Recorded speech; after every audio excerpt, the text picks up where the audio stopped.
Guys, अक्सर आप लोगों ने ये देखा होगा कि किसी भी असेंबल्ड चीज के छोटे पार्ट से लेके बड़े पार्ट के ऊपर उस कंट्री का नाम लिखा होता है जहां पर वो चीज बनाई गई है। जैसे कि made in India, made in US, made in Korea, ये आपने सुना होगा। लेकिन अगर मैं आपसे सवाल पूछूं कि जो चीजें स्पेस में यूज की जाती हैं या स्पेस प्रोग्राम्स में यूज की जाती हैं, उस पर क्या लिखा होता है? क्या उस पर भी किसी कंट्री का नाम लिखा होता है? अगर आप लोग ये सोचते हैं कि उस पर भी made in US, made in India लिखा होता है तो आप लोग गलत हैं। एक्चुअली जो चीजें स्पेस प्रोग्राम में यूज की जाती हैं उनके ऊपर लिखा होता है made on earth by human. Yes guys, made on earth by human. और ये चीज नासा और बड़ी बड़ी स्पेस एजेंसीज 2005 से इस्तेमाल भी कर रही हैं। गाइस, एक तरफ है सुपर ग्लू जो किसी को भी आपस में चिपकाने की पावर रखता है, और एक तरफ है टेफ्लॉन जो किसी से भी नहीं चिपकता, बहुत ज्यादा नॉन स्टिकी होता है। पर तब क्या हो जब इन दोनों की टक्कर आपस में ही करवा दी जाए? क्या आपको लगता है कि टेफ्लॉन कभी भी सुपर ग्लू से चिपकेगा? तो इसका जवाब है नहीं।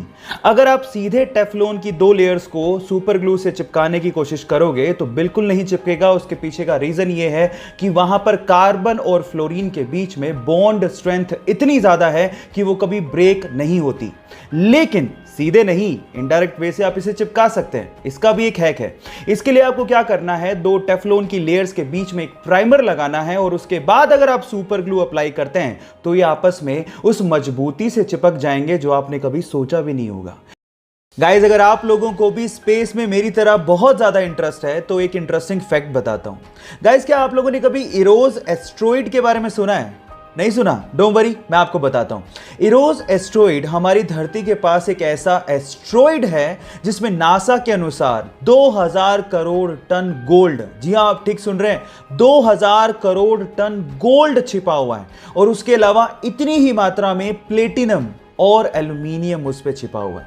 मजे की बात यह है कि 1898 में इसकी डिस्कवरी कर ली गई थी, और सन 2000 में नासा ने अपने एक स्पेस शिप का इस पे सॉफ्ट लैंडिंग भी करवाया था, और इन फ्यूचर नासा इस पे माइनिंग की प्लानिंग भी कर रहा है।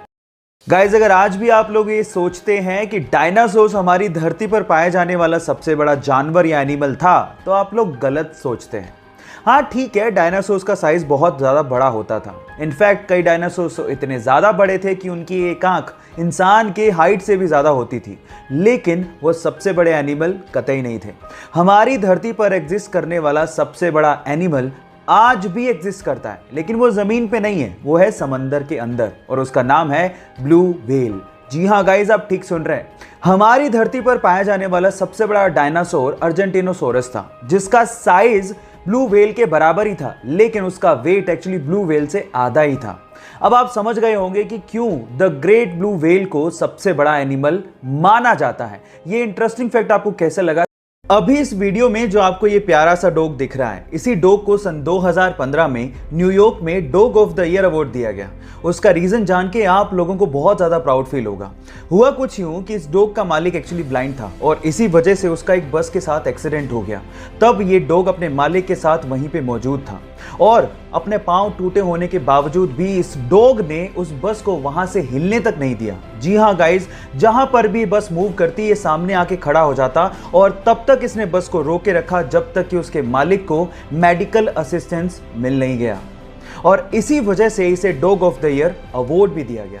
ये प्यारी सी स्टोरी सुन के आपको कैसा लगा?